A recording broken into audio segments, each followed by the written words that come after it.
देखिए, सबसे पहले तो अगर इस्तीफा या त्यागपत्र किसी का आना चाहिए तो वो ममता बनर्जी का होना चाहिए।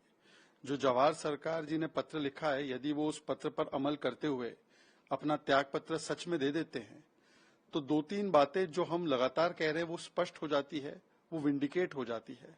सबसे पहले कि टीएमसी का मतलब तृणमूल कांग्रेस नहीं, टू मच करप्शन बन चुका है। जिस प्रकार से भ्रष्टाचार को इंस्टीट्यूशनलाइज किया गया और इसके पीछे ममता बनर्जी और टीएमसी पूरी जिम्मेदार है। और वो बताते हैं कि जब भ्रष्टाचार के बारे में बोला गया या बताया गया उनके द्वारा तो उनको चुप करा दिया गया। मतलब कि टीएमसी का मतलब तानाशाही मानसिकता और कल्चर भी है।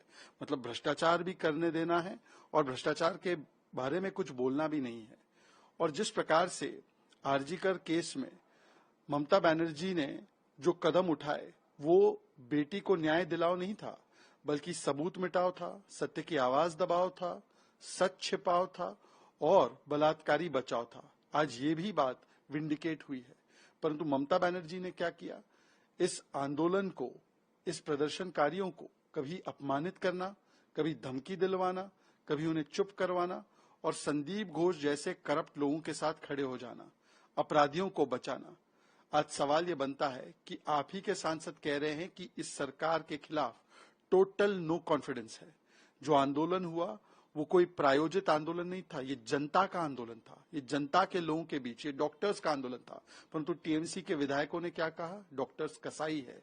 किसी ने कहा उंगली तोड़ देंगे, किसी ने कहा जबान खींच लेंगे। किस प्रकार से टीएमसी के इन विधायकों ने धमकी भरी बातें की, एमपीज ने बातें की, परंतु उन पर कोई कार्रवाई ममता बनर्जी की सरकार ने नहीं की, क्योंकि वो भी इस प्रकार का रवैया अपना रही थी। आज सवाल ये बनता है कि इन सारी चीजों के बाद क्या ममता बनर्जी जी अपनी जिम्मेदारी उठाते हुए, गृह मंत्री है, वो हेल्थ मिनिस्टर है, क्या उनको इस्तीफा नहीं देना चाहिए?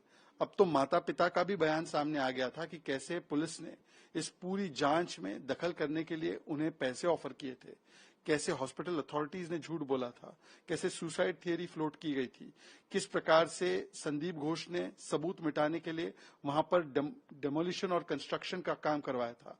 अब इसके बाद ममता बनर्जी को अपने पद पर बने रहने का कोई अधिकार नहीं बचता और जवाहर सरकार के अलावा उनको भी अपना त्यागपत्र देना चाहिए।